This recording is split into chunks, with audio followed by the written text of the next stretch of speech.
अस्सलाम वालेकुम नाज़रीन, आप देख रहे हैं आखिर न्यूज़ डिजिटल और मैं हूँ इरफान इम्तियाज़। नाज़रीन, आज के इस व्लॉग में हम बात करने जा रहे हैं आज़ाद कश्मीर की जो हालिया सूरत हाल है, और इस पे जब मुख्तलिफ तरह की जो क्लिप्स हैं, वीडियोज़ हैं, खबरें मंज़र-ए-आम पर आती हैं, तो इस पे पाकिस्तानी कौम की जानब से जहाँ पे बहुत मोहब्बत करने वाले लोग भी हैं और पाकिस्तान आज़ाद कश्मीर के राइट्स के साथ खड़े होते हैं, दिखाई देते हैं, लेकिन वहीं पे ऐसे कौम भी, ऐसे लोग भी हैं कि जो अब इसके बावजूद आज़ाद कश्मीर की रिहायशियों को अपने राइट्स के लिए, अपने हकूक़ के लिए आवाज़ बुलंद करते हुए, उनके खिलाफ जो है बातें करते हुए दिखाई देते हैं। मैं जस्ट इस पे एक क्लैरिफिकेशन करना चाहता हूँ कि आखिर ये रोला क्या है, मामला क्या है।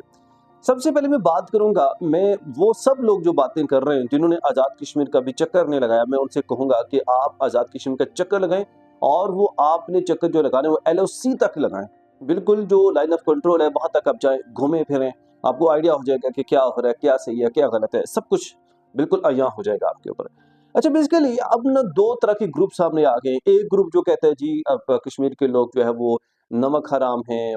कश्मीर के लोग फलां बला बला बला, मतलब इस तरह की चीज़ें हैं। और दूसरा जो ग्रुप है वो उनके साथ खड़ा है, वो कहता है जी कश्मीरी अपने राइट्स की बात कर रहे हैं, हुकूक की बात कर रहे हैं, और सिर्फ उनकी जो हक की बात है उस पे साथ देना चाहिए।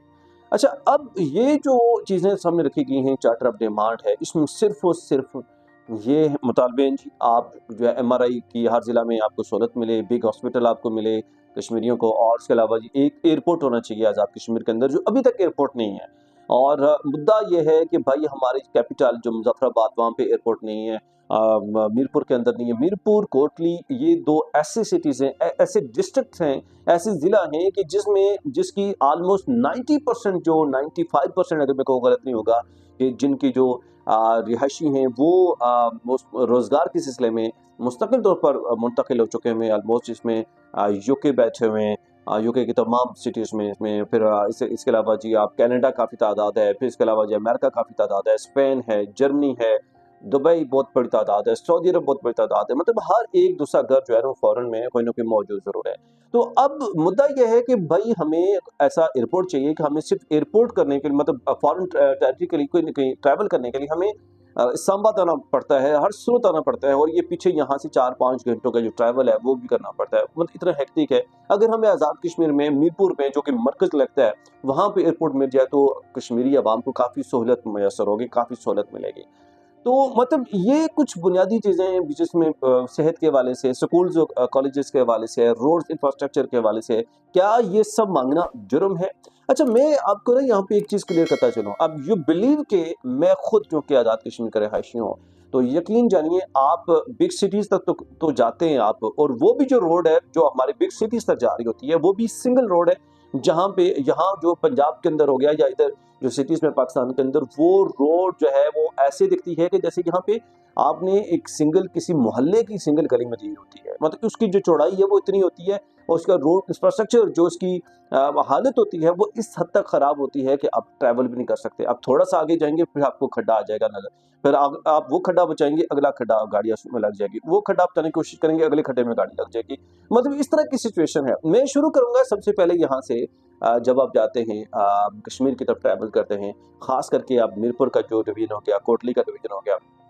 इन एरियाज़ में बागरा, बलाकोट जो हो गया, तो अब यहाँ से ये सिलसिला शुरू होता था, और यकीन जानिए लगभग 10-15 साल के बाद ये जो कोहटा से आगे रोड है, जो सड़क है, इसकी ये हालत इतनी ख़राब थी कि यकीन जानिए जो रास्ता महज 2 घंटों का या 2.5 घंटों का मैक्सिमम है, अगर आप अपनी गाड़ी पे जाते हैं या पब्लिक पे भी जाएँ, तो अगर उसकी हालत ठीक हो, आप इतने टाइम पे जा सकते हैं आसानी के साथ। तो अगर रोड की ये हालत थी कि इसी रास्ते को 5 साढ़े 5 गाड़ी जो घंटे है वो गाड़ी लगा लेती थी आपकी। मतलब आप इससे अंदाज़ा लगा लीजिए कि रोड की कितनी खस्ता हालत थी, जो है कितनी ख़राब हालत थी। और अब जब ये प्रोजेक्ट, होलार्ड का प्रोजेक्ट यहाँ पे शुरू हुआ, तो होलार्ड के प्रोजेक्ट शुरू होने की वजह से, क्योंकि चाइनीज़ बड़ी तादाद में यहाँ पे आए, और चाइनीज़ आने की वजह से, और उनकी जो आमदो-रफ्त का सिलसिला है वो बहुत ज़्यादा शुरू हो गया। तो इसकी वजह से फिर यहाँ पे उन्होंने जो रोड है जो बेसिक यहाँ से होलार्ड तक है वो ठीक करवाई।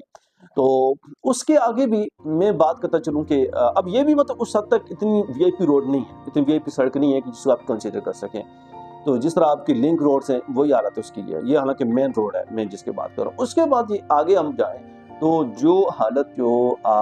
कोटली के हद तक तो ठीक है, जो सिटी है, मीरपुर के हद तक जो सिटी है ठीक है। अब उसकी जो पैराफ्रीज हैं, جو ان کی تحصیل ہیں، تحصیلوں کی اگر آپ وزٹ کر لیں، یقین جانیے ایسی روڈ ہے، آپ کوٹلی کے پیرافریز کی بات کر لیں، میرپور کے پیرافریز کی بات کر لیں، آپ راولا کوٹ باغ کے پیرافریز کی بات کر لیں. میں کوٹلی کے رہائشی ہوں، میں آپ کو بات بتانا چلوں کہ جو اس کے لنکس روڈز ہیں، جیسے خاص کر تحصیل کی روڈ ہے، لنکس تو بہت دور کی بات ہے، تحصیل کی جو روڈ ہیں جو کہ ایک تحصیل کو دوسری تحصیل سے ملاتی ہے، لٹرلی یہ حالت ہے روڈز کی کہ آپ گاڑی، میں کہتا ہوں یہاں پہ میں بالکل دعوے سے کہہ سکتا ہوں یہاں سے کوئی بندہ چلا جائے وہ بائک یا گاڑی وہاں پہ نہیں چلا سکے گا. مطلب یہ حالت ہے. اب وہاں پہ ہوتا یہ ہے کہ روڈ کو جب بھی کوئی قریب آتے ہیں الیکشن تو اکھاڑ دیا جاتا ہے. اس کی ویسے بھی حالت کیا ہوتی ہے، اور اکھاڑ کے وہ ووٹ لے لیے جاتے ہیں، وہ ممبر بن جاتے ہیں اسمبلی کے، اور 10 سال 15 سال اسی پہ وہ چورن، اور اس کے بعد وہ کھاڑ کے ادھر پہ چھوڑ دی جاتی ہے. اور ویسے بھی روڈ کی حالت ہو چکی ہوتی ہے، ایک بار لک جو پڑتی ہے اس کو پکا کیا جاتا ہے تو اس کے بعد پھر میں کہتا ہوں صدیاں گزر جاتی ہیں کہ اس کو کوئی پوچھنے والا نہیں. مطلب یہ بڑی حالت ہے، یہ کنڈیشن ہے. اور اب بھی جو روڈز ہے، جو پیریفریز ہے، اس کی میں کوشش کروں گا اگر کوئی ویڈیو مجھے مل سکے تو میں یہاں پہ ضرور لگاؤں گا. تو وہ جو روڈ کی حالت ہے، یقین جانیے کہ جس طرح آپ خچروں اور گھوڑوں کے لیے بھی شاید وہ اتنی روڈ اچھی نہیں ہوگی، اور وہاں پہ لوگ گاڑیاں موٹر سائیکل چلا رہے ہوتے ہیں. یہ بڑی حالت ہے اس ٹائم. تو آپ لوگ بات کرتے ہیں کہ بھائی ان کو ملا کیا ہے، تو مجھے یہ بتائیں کہ دیا کیا کیا ہے. جو بنیادی رائٹس کے لیے لوگ نکلے، آپ ان کے اوپر جو ہے نا وہ ٹیگ لگا رہے ہیں، ان کے اوپر جو ہے نا وہ مختلف طرح کے الزامات کی بوچھاڑ کر دی گئی ہے. تو میں بالکل، حالانکہ اسی چیز کو کلیریفائی کیا جا رہا ہے جس میں مختلف جس کو قلعدم کرا دیا گیا عوامی ایکشن کمیٹی کے سربراہان نے، ان کی جانب سے کہا گیا کہ بھائی پاکستان کے ساتھ ہماری جو محبت ہے، ہمارے جو جذبات ہیں وہ دلی لگاؤ بہت زیادہ ہیں. ہمارا ہرگز مطلب یہ نہیں ہے پاکستان کے خلاف کسی بھی طرح کے ہم جو سازش رچائیں، کسی بھی طرح کے کوئی پروپیگنڈا کریں. ہم صرف اپنے رائٹس کے لیے نکلے ہیں، اپنے حقوق کے لیے نکلے ہیں، اور یہ حقوق ہیں، ہماری رائٹس ہیں، ہماری بات اس کے لیے جو نا. اور باقی جو بات جو رہی 12 نشستوں کی، تو میں نے پچھلے بلاگ میں اس میں بڑا ڈیٹیل سے ڈسکس کیا ہے کہ کس طرح سے 12 نشست. اب جو جوائنٹ عوامی ایکشن کمیٹی کا جو مدعا ہے اس پہ وہ یہ ہے کہ بھائی جو 12 نشستیں ہیں یہ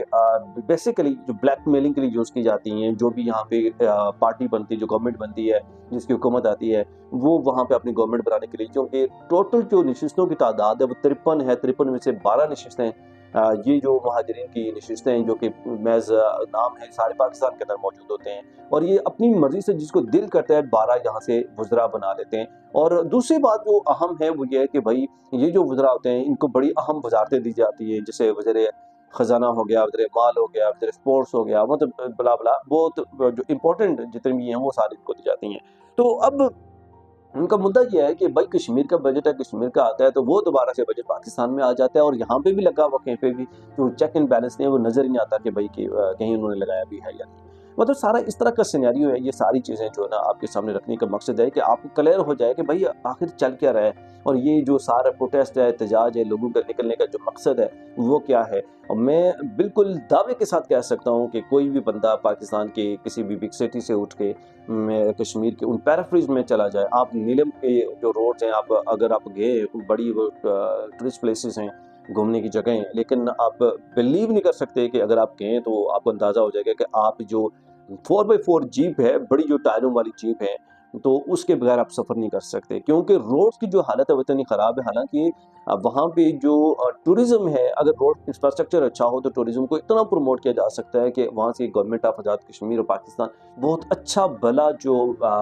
معاوضہ ہے وہ کما سکتی ہے، بہت اچھا بھلا جو ہے اس کی انکم ہو سکتی ہے صرف ٹورزم سے. اور اگر کہیں نہ کہیں افیکٹ ہو رہی ہے تو اس کی وجہ یہی ہے کہ وہاں پہ روڈ کی خستہ حالت کی وجہ سے، وہاں پہ ایسی روڈ کی حالت ہے جو پیرافریز میں جو خوبصورت ان جگہوں وہاں پہ جانے کے لیے آپ کو یا تو خچروں کا سہارا لینا بہت ضروری ہو جاتا ہے، یا پھر گھوڑوں گدھوں کا، اور یا پھر جو ہے وہ 4x4 جیپ اگر ہو اور وہ بھی لوکل وہاں پر ڈرائیور ہو تو ادروائز جو ہے امپاسبل ہو جاتا ہے، ناممکن ہو جاتا ہے. اگر آپ پیرافریز میں نہیں گے کشمیر میں تو ضرور جائیے. جو لوگ جنہوں نے ایکسپلور نہیں کیا تو آپ جائیے وہاں پہ. ایک تو آپ کو وہاں کے آزاد کشمیر کے لوگوں کے کتنے مہمان نواز ہیں آپ کو یہ بھی اندازہ ہو جائے گا، اور دوسرا آپ کو یہ بھی پتہ چل جائے گا کہ ایشوز ہیں کتنے زیادہ. امید کرتا ہوں ولاگ آپ کے لیے انفارمیٹیو رہا ہوگا. اس کے ساتھ اپنے میزبان عرفان امتیاز کو دیجیے اجازت. اللہ نے کے بعد.